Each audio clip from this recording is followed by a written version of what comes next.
Hello everyone, welcome to AWA family. 12 के maths 1 में line और प्लेन इसका पहला एक्सरसाइज हमने कंप्लीट किया था। अभी हम नेक्स्ट एक्सरसाइज की तरफ बढ़ेंगे, बट बिफोर दैट उस एक्सरसाइज में जो चीज़ें हमको ज़रूरी है, जो फार्मूलाज आपके यूज़ करने हैं, उसको पहले हम समझना चाहेंगे। तो अभी तक के आपने कुछ थ्योरम्स इसके प्रीवियस क्लास में देखे थे। अभी आप थ्योरम 6.5 यहाँ देखोगे, और इस थ्योरम का हेडलाइन क्या है देखो। Distance of a point from a line, यानी कोई भी पॉइंट से कोई भी लाइन तक का डिस्टेंस आपको निकालना है। और एक बात याद रखना, कुछ स्टूडेंट ने ये हेडलाइन पढ़ के फिर एक कंसेप्ट याद आएगा कि जनरली स्ट्रेट लाइन नाम का जब आप लेसन पढ़ते थे तो उसमें भी बेटा एक पॉइंट और एक लाइन के बीच में का डिस्टेंस हम निकालते थे, लेकिन वो एक अलग कंसेप्ट था, उसमें वेक्टर का यूज़ नहीं हो रहा था। अभी इसमें वेक्टर का यूज़ हो रहा है। The distance of point P of alpha bar, distance of a point P of alpha bar, यानी पॉइंट P को अल्फा बार इस पोजीशन वेक्टर से डिनोट किया है from the line R bar is equal to A bar plus lambda B bar.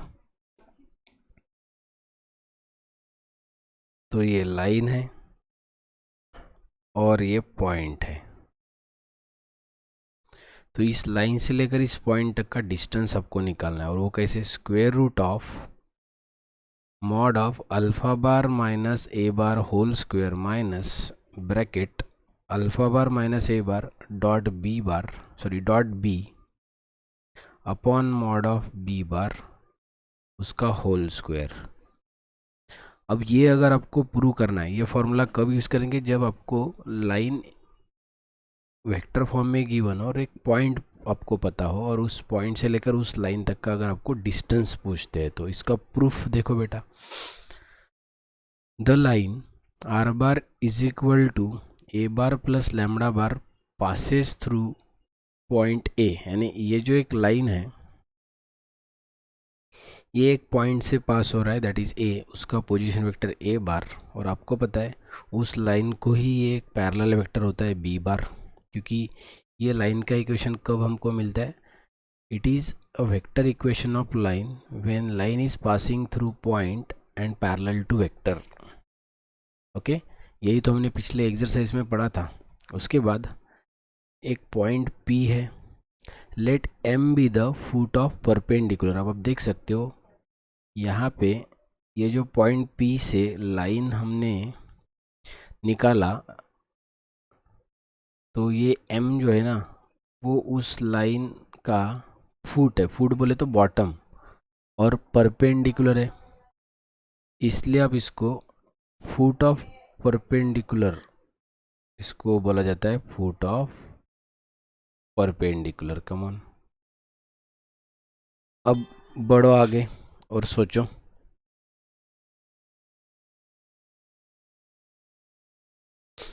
तो अभी बेटा ये जो एम है इसको हमने फुट ऑफ परपेंडिकुलर बोला है, और ये हमने ड्रॉ किया है उस पॉइंट से लेकर उस लाइन तक। पॉइंट P है और line R bar is equal to A bar plus lambda B bar है।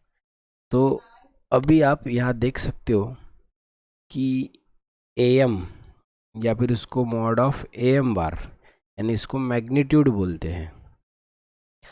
एम जो है ना वो प्रोजेक्शन है ए पी बार का ऑन द लाइन। आता ॲक्च्युली हा कन्सेप्ट थोडासा स्टेट बोर्डच्या क्लासमध्ये समजायला थोडं तुम्हाला डोकं लावावं लागेल। हा जो डिस्टन्स आहे ना ए एम, हा जो ए एम असते हा या ए पीचं काय असते? प्रोजेक्शन। सो ये ए एम जो है ना बेटा वो प्रोजेक्शन है ए पी बार का ऑन दिस लाइन। और ये कभी भी कोई भी वेक्टर का अगर प्रोजेक्शन निकालना है तो उसके लिए फॉर्मूला देखो क्या होता है। अब देख, जैसे ए एम या फिर mod of A M bar the projection of A P bar on B bar, और बी बार कहाँ से आया, क्योंकि आपको पता है ये जो लाइन है उसको पैरेलल वेक्टर बी बार है, तो आप ऐसा भी बोल सकते हो कि इस लाइन का वेक्टर वो बी बार है, इसलिए the projection of A P bar on B bar, ऐसा भी आप बोल सकते हो कि ए पी बार का प्रोजेक्शन वो उस लाइन के ऊपर है, और लाइन बोले तो बी बार एक पैरेलल वेक्टर के ऊपर। तो वो कैसे होता है पता है, फिर आप उस दोनों का डॉट प्रोडक्ट लेते हो और जिसके ऊपर प्रोजेक्शन है उसको नीचे लेते हो और उसका मैग्नीट्यूड, इसलिए इसका फॉर्मूला होता है A P bar dot B bar upon mod of B bar. तो जब ए पी बार का प्रोजेक्शन बी बार के ऊपर हो तो इस दोनों का न्यूमरेटर में डॉट प्रोडक्ट, और नीचे ये जो बी बार है इसका लेना पड़ता है मैग्नीट्यूड। ओके नाउ, अब आप यहाँ देख सकते हो राइट एंगल ट्रायंगल फॉर्म हो रहा है, have a look, A M P. A M P एक राइट एंगल ट्रायंगल है, और राइट एंगल ट्रायंगल में पाइथागोरस थ्योरम, तो ये यहाँ पे जो पाइथागोरस थ्योरम बनेगा तो आपको पता है हाइपोटेन्यूस साइड का स्क्वायर यानी A P square is equal to A M square plus P M square हो जाएगा। कमान, so P M square is equal to A P square minus A M square हो जाएगा। अब आप ही बताओ, कैन आई से ए पी स्क्वायर, देखो सिर्फ ए पी बोलना क्या या फिर मॉड ऑफ ए पी बार का होल स्क्वायर बोलना क्या, मीनिंग सेम होता है। वैसे ही माइनस ए एम का होल स्क्वायर बोलना क्या या फिर मॉड ऑफ ए एम बार का होल स्क्वायर बोलना क्या। और ए पी बार बोले तो क्या है, एक सिंपल सी बात याद रखना, ए पी बार बोले तो पी बार का पोजीशन वेक्टर, पी का पोजीशन वेक्टर माइनस ए का पोजीशन वेक्टर, तो alpha minus alpha bar minus A बार, इसलिए यहाँ पे ए पी बार के जगह अल्फ़ा बार माइनस ए बार आया है। और ए एम बार, इसका तो फॉर्मूला आपने अभी भी देखा था, ए एम बार का फॉर्मूला ये वाला है, मॉड ऑफ ए एम बार का। कमन,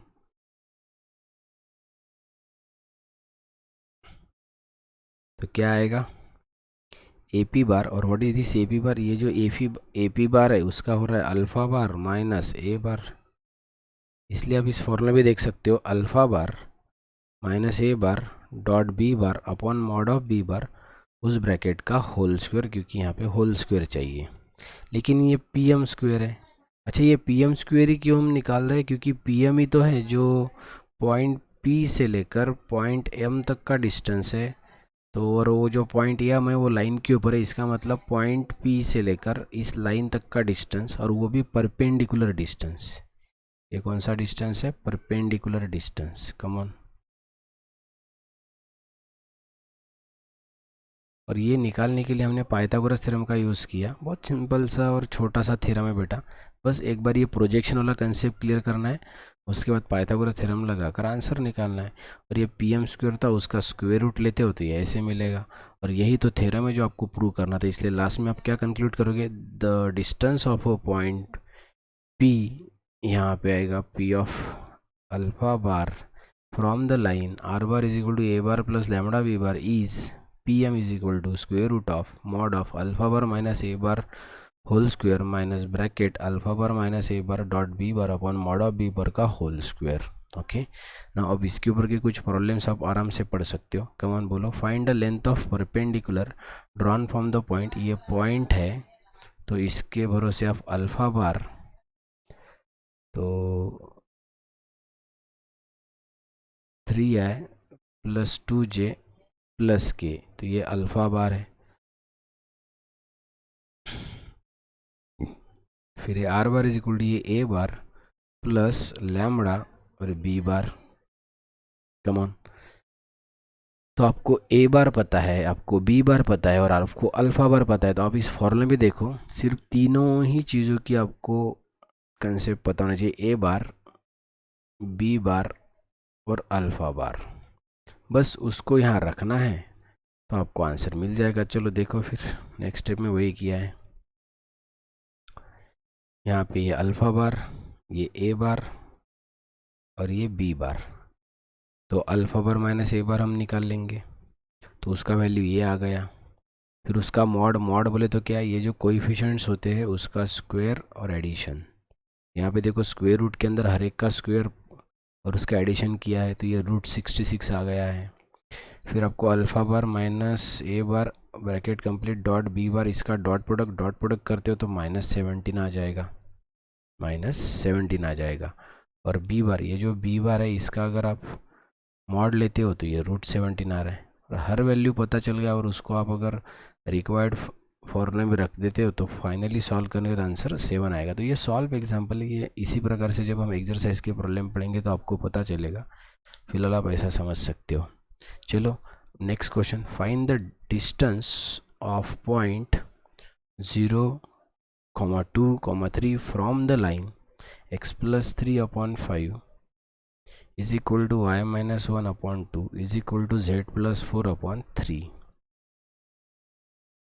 तो पॉइंट से लेकर लाइन तक का डिस्टेंस, तो वही कंसेप्ट है, बस फ़र्क ये है कि अभी जो हम प्रॉब्लम पढ़ रहे हैं वो कार्टेशियन फॉर्म में है, सिमेट्रिक फॉर्म में है, और इसके पहले जो पढ़े थे हम वो बेटा वेक्टर फॉर्म में था। अब कार्टेशियन वाला देखो कैसे सॉल्व किया है। तो एक एम सॉल्यूशन में देखो, M be the foot of perpendicular, ठीक है ना। और ये जो लाइन का इक्वेशन है वो ये लाइन है, पॉइंट आपको गिवन है, और आपको ये पी एम ये डिस्टेंस निकालना है जो परपेंडिकुलर है। तो देखो इसकी शुरुआत, let M be the foot of perpendicular drawn from the point P 0,2,3 to the given line, M lies on the line. M जो है ना वो लाइन के ऊपर लाइज कर रहा है। तो अगर कोई भी पॉइंट लाइन के ऊपर लाई करता है तो फिर आप उसके कोऑर्डिनेट्स निकाल सकते हो। बस जो कार्टेशियन फॉर्म वाला लाइन है उसको लैम्बडा के साथ इक्वेट करो, और आप ही बताओ जब आप यहाँ पे उसको लैम्बडा के साथ इक्वेट करोगे तो x+3 is equal to 5 lambda, x+3 is equal to 5 lambda. तो यहाँ से x का वैल्यू आएगा 5 लैम्बडा -3, x का वैल्यू आएगा 5 लैम्बडा -3। सिमिलरली y का वैल्यू ये आएगा और z का वैल्यू ये आएगा। So these are the coordinates of foot of perpendicular. अब हम इस pm के निकालेंगे डायरेक्शन रेशोज़। तो बेटा एक बात याद रखना, जब भी फुट ऑफ परपेंडिकुलर का प्रॉब्लम हो या फिर आपको लेंथ ऑफ परपेंडिकुलर निकालना हो, तो और अगर प्रॉब्लम कार्टेशियन फॉर्म में हो तो हमेशा ऐसा एक फुट ऑफ परपेंडिकुलर का पॉइंट कंसिडर करना और उसको लाइन के भरोसे उसके कोऑर्डिनेट्स निकालना इन टर्म्स ऑफ लैम्बडा। फिर क्या करना, ये जो लाइन है इस लाइन के डायरेक्शन रेशोज़ और ये पीएम लाइन के डायरेक्शन रेशोज़, उसमें से पी के कोऑर्डिनेट्स आपको पता है, एम के कोऑर्डिनेट्स पता नहीं है, लेकिन लैम्बडा के टर्म्स में आप उसका यूज़ कर सकते हो।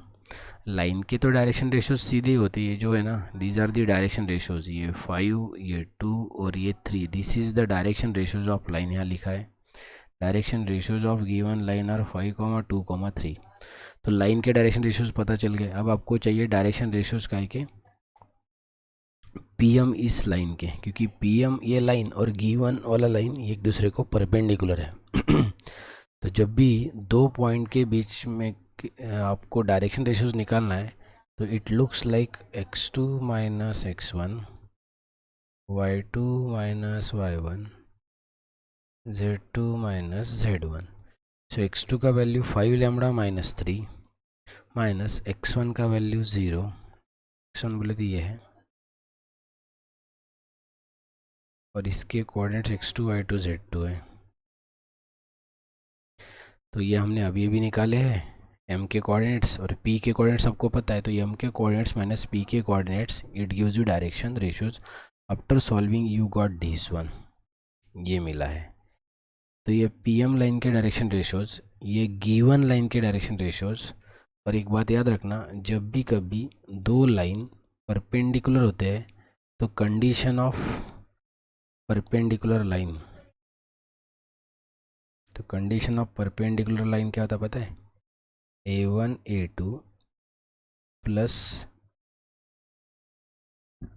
b1 b2 plus c1 c2 equal to 0, whereas a1 b1 c1 are the direction ratios of given line. तो ये लाइन के जो डायरेक्शन रेशोज थे उसको a1 b1 और c1, और जो हमने परपेंडिकुलर लाइन के निकाले डायरेक्शन रेशोज वो a2 B2 और C2, कम ऑन।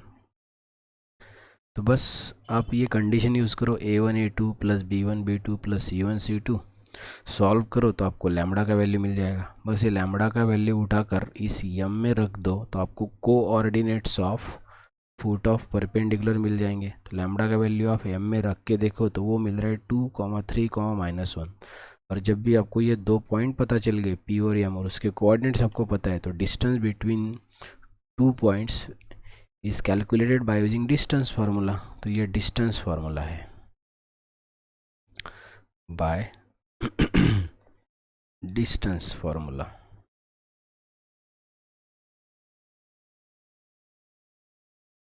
कैसे होता है? x2 माइनस x1 का whole square plus y2 minus y1 का whole square plus z2 minus z1 का होल स्क्वायर। तो x2 y2 z2 are the coordinates of M, whereas x1 y1 z1 are the coordinates of P. Just put the value and get the answer. तो ये था बेटा एक solve example. तो एक हमने वेक्टर फॉर्म वाला पढ़ा जिसका फार्मूला आपको मैंने थ्योरम से प्रूव भी करके बताया और उसके ऊपर एक प्रॉब्लम हमने सॉल्व भी किया। और ये जो था एक्चुअली एक और रास्ता है, अगर आपको ये कार्टेशियन फॉर्म में सॉल्व नहीं करना है तो आप इसका कन्वर्जन वेक्टर फॉर्म में कर सकते हो और it's very easy to convert, क्योंकि आपको पता है, मैं आपको हिंट दे रहा हूँ कि इस p के भरोसे ये अल्फ़ा बार मिल जाएगा जिस पॉइंट से जिस लाइन तक का डिस्टेंस निकालना है। और ये जो लाइन कार्टेशियन फॉर्म में गिवन है इसका आप वेक्टर फॉर्म में कन्वर्शन कर सकते हो, क्योंकि आपको पता है डायरेक्शन रेशियोज़ के भरोसे पैरेलल वेक्टर मिलता है, उसको हम b बार बोल देंगे। और इसको कंपेयर करेंगे x माइनस x1, तो ये x1 ये y1 ये z1, इसका यूज़ करके a बार और ये b बार मिलाकर लाइन का इक्वेशन इन वेक्टर फॉर्म, और ये अल्फ़ा बार। बस तीनों पता चलेंगे तो आप कार्टेशियन फॉर्म का कन्वर्शन वेक्टर फॉर्म में करके भी आप वेक्टर फॉर्म का फॉर्मूला यूज़ करके भी डिस्टेंस निकाल सकते हो। ओके बेटा, चलो और आगे बढ़ेंगे। नेक्स्ट कंसेप्ट आता है स्क्यू लाइंस। स्क्यू लाइंस पहली बार पढ़े हो तो अच्छे से समझने की कोशिश करो। If two lines in a space intersect at a point, बराबर सुनिए, if two lines in a space intersect at a point then the shortest distance between them is zero. एक बात याद रखना, जब भी कभी दो लाइन एक दूसरे को इंटरसेक्ट करते हैं तो उस दो लाइन में का शॉर्टेस्ट डिस्टेंस ज़ीरो ही रहेगा, क्योंकि वो दोनों लाइन इंटरसेक्ट कर रहे हैं और आप शॉर्टेस्ट डिस्टेंस निकाल रहे हैं। If two lines in space are parallel to each other then the shortest distance between them is the perpendicular distance between them।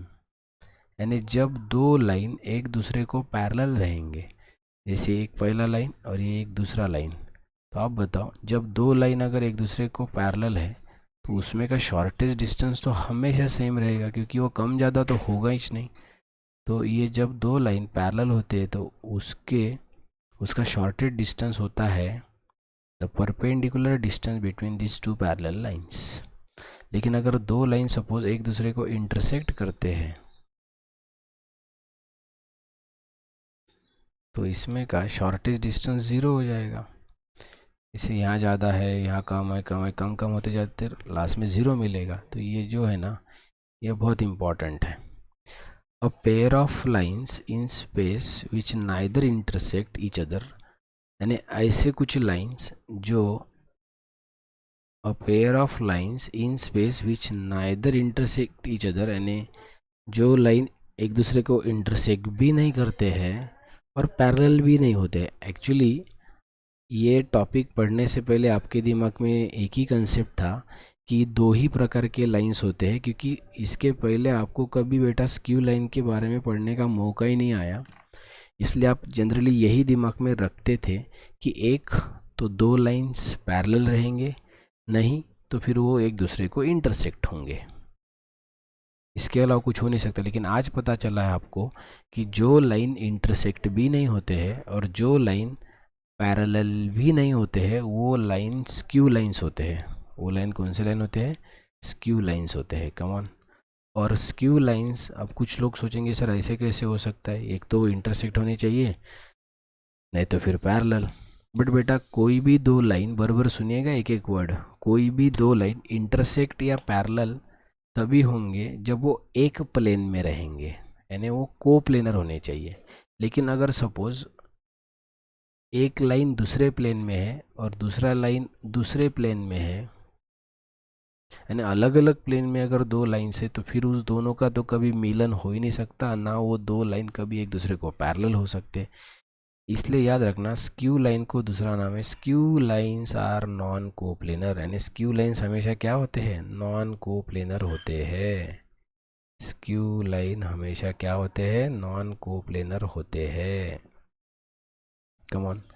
So lines in the same plane either intersect or parallel to each other, और जो line same plane में होते हैं, जो line same plane में होते हैं वो एक तो इंटरसेक्ट करेंगे या फिर वो पैरेलल रहेंगे। लेकिन जब लाइन अलग अलग प्लेन में हो तो उसको स्क्यू लाइंस बोला जाता है। Hopes you understood. अब नेक्स्ट कंसेप्ट आता है डिस्टेंस बिटवीन स्क्यू लाइंस। अब दो लाइन में का, यानी दो स्क्यू लाइन में का डिस्टेंस कैसे निकाला जाता है ये हम पढ़ेंगे। तो यहाँ लिखा है, थ्योरम का हेडलाइन है डिस्टेंस बिटवीन स्क्यू लाइंस, और थ्योरम का स्टेटमेंट है the distance between lines R bar is equal to A bar plus lambda one B one bar and R bar is equal to A two bar plus lambda two B two bar is. तो ये देखो बेटा, दो skew line में का distance ऐसे निकाला जाता है। चलो उसको प्रूफ करेंगे। Let L1 and L2 be the lines whose equations are, देखो यहाँ पे ये लाइन L1 है और ये लाइन L2 है। L1 को पैरेलल B1 बार और L2 को पैरेलल B2 बार। L1 पास हो रहा है पॉइंट A से और L2 पास हो रहा है पॉइंट B से, सॉरी A2 B से, लेकिन उसका पोजीशन वेक्टर A2 बार है, ठीक है, और इसका पोजीशन वेक्टर A1 बार है। इसका पैरेलल वेक्टर B1 बार है और इसका पैरेलल वेक्टर B2 बार है। तो यहाँ लिखा है let PQ be the segment which is perpendicular to both L1 and L2। ये जो PQ हमने ड्रॉ किया है P से लेकर Q तक, तो ये परपेंडिकुलर लाइन सेगमेंट है बोलते हैं, दो लाइन के बीच में। To find the length of segment PQ, और आपको ये जो दो स्क्यू लाइन्स है अलग अलग प्लेन में, इस दो लाइन में का आपको डिस्टेंस निकालना है। तो PQ का लेंथ आपको पता चल जाएगा तो दो लाइन में का डिस्टेंस भी पता चल जाएगा। और वो कैसे निकालेंगे, देखो lines L1 and L2 passes through points A of A1 bar and B of A2 bar respectively. Lines L1 and L2 are parallel to, दोनों लाइन, जैसे L1 जो लाइन है पहला लाइन वो B1 बार को पैरेलल है और दूसरा लाइन जो L2 वो B2 बार को पैरेलल है। As PQ is perpendicular, PQ जो है ना वो परपेंडिकुलर टू बोथ, वो L1 को भी परपेंडिकुलर है और L2 को भी परपेंडिकुलर है। और अगर कोई लाइन दोनों लाइन को परपेंडिकुलर हो, इसका मतलब हुआ कि वही PQ लाइन B1 बार और B2 बार को भी परपेंडिकुलर है। इसलिए हम अगर B1 बार और B2 बार का क्रॉस प्रोडक्ट लेते हैं तो आपको पता है कि फिर आपको नया वेक्टर जो मिलेगा वो पैरेलल होता है। So the unit vector along PQ बार, तो PQ बार के अलोंग यूनिट वेक्टर अगर निकालना है तो वो है B1 bar cross B2 bar is equal to n cap से। तो PQ क्या है पता है, ये बहुत इंपॉर्टेंट पॉइंट है। PQ जो आपको निकालना है वो है प्रोजेक्शन। प्रोजेक्शन किसका किसके ऊपर पता है, projection of AB bar, projection of AB बार जो डॉटेड दिखाई दे रहा है ना वो उसका प्रोजेक्शन। तो PQ जो है ना वो projection of AB bar on PQ, PQ is the projection of AB bar on PQ, AB bar on PQ। और प्रोजेक्शन का फॉर्मूला आपको वैसे पता है। कुछ स्टूडेंट सोचेंगे सर आपने आज जो हमको एक थ्योरम पढ़ा है उसमें तो ऐसा बोला था कि ऐसे आना चाहिए, तो लेट मी क्लियर यू, ये जो N bar upon mod of N bar होता है इसी को ही तो बेटा एन कैप और यूनिट वेक्टर बोला जाता है। और ये पी क्यू बार है, कुछ लोग बोलेंगे सर एन बार की जगह तो पी क्यू बार आना चाहिए, लेकिन पी क्यू बार ही तो यूनिट वेक्टर है और यूनिट वेक्टर को एन कैप से डिनोट किया गया है। कमॉन, और एन कैप को ही दूसरा नाम है B one bar cross B two bar. रही बात ए बी बार की, तो what is A B bar, तो ए बी बार क्या है बोलो। सो ए बी बार बोले तो बी बार माइनस ए बार, लेकिन बी बार का position vector A two bar है, बी बार का position vector A two bar है और ए बार का position vector A one bar है, इसलिए यहाँ पे A two bar minus A one bar आया है। डॉट एन बार बोले तो B one bar cross B two bar upon mod of N bar बोले तो mod of B one bar cross B two bar. Okay बेटा, सो बस ये था ऐसा थ्योरम जो डिस्टेंस बिटवीन स्क्यू लाइन था। बहुत इजी है, थोड़ा सा पढ़ते समय ऑड फील होता है, लेकिन जब आप इसको एक दो बार लिख कर देखोगे तो आज के दोनों थ्योरम आपको समझ में आएंगे। 6.5 the distance between point and a line and the 6.6 the distance between two skew lines. Okay, so this is all about today. Practice and prepare well, आपको ये थ्योरम अच्छे से आ जाएंगे।